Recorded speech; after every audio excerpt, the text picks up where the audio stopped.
Ever green సాంప్రదాయం latest designs క్వాలిటీలో compromise అయ్యే ఛాన్సే లేదు. అంబటి సిల్క్స్ విజయవాడ.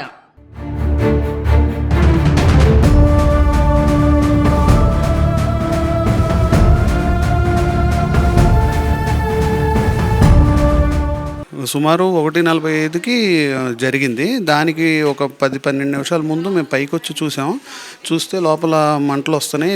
దాని మీద ఆల్రెడీ సిలిండర్ పైన మంటలు వస్తున్నాయి. అప్పటికే ఏసీ పేలిపోయింది.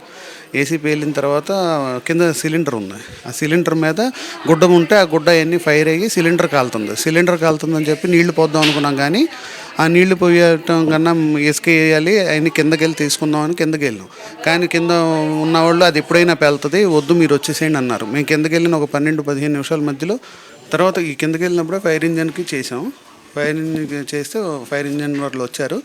అప్పటికే పేలిపోయింది. వాళ్ళు వచ్చే టైంకే పేలిపోయింది. అటు సైడ్ అటు బాల్కనీలో పేలటం వల్ల బాల్కనీలో ఇటుకరాళ్ళు ఉంటుంది కదా, ఆ ఇటుకరాయి ఒక ఆయనకి తగిలి ఆయన మామూలుగా ఏం జరిగిందని చూస్తున్నప్పుడు ఆయనకి సడన్గా ఆయనకి రాయి తగిలి ఆయన పడిపోయారు. ఆయన ఇప్పుడు హెల్ప్ హాస్పిటల్కి తీసుకెళ్లారు. ఆయనకి చికిత్స జరుగుతుంది, ప్రాణాపాయ స్థితిలో ఉన్నారు. అదే చనిపోయిన ఆయన ఇంకా నిర్ధారించాల, ప్రాణాపాయ స్థితిలో ఉన్నారో చనిపోయారు అనేది ఇంకా నిర్ధారించాల. చికిత్స జరుగుతుంది. మీ కింద ఫస్ట్ ఫ్లోర్లో ఉంటాను.